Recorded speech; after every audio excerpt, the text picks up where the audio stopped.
Vice President of Imani Africa, Bright Simmons, has asked government to do a proper spending review of the public sector to cushion workers, even as Ghana enters an IMF program.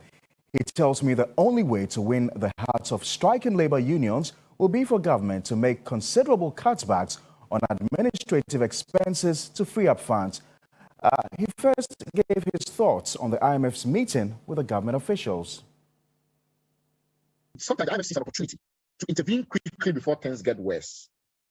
For that to happen, there has to be a sense that if the IMF sign off a program immediately, other investors will take cue and Ghana's debt cost will drop significantly, so Ghana can raise some quick euro bonds to sustain the repayment scheduling. So we'd have a very orderly situation. If they sense that, then they could give us a deal before December. If it becomes apparent that no, private investors are still very skeptical, and so they will look at how the market performs after the announcement that was made. Initially, there appeared to be some favorable trends. Now it appears that is petering off because it's not clear what exactly the government's program is and what is the future of restructuring of the debt, if that is on the table at all. So, government seems to have justified its decision when it suggested that close to 100 countries have so far turned to the International Monetary Fund for support. This essentially means that it's not a peculiar Ghana problem.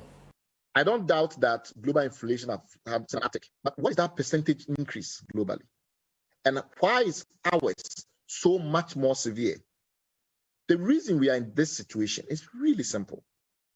For the last 10 years, we become consistently locked to this paradigm where we borrow more than our GDP and our revenue capacity can sustain.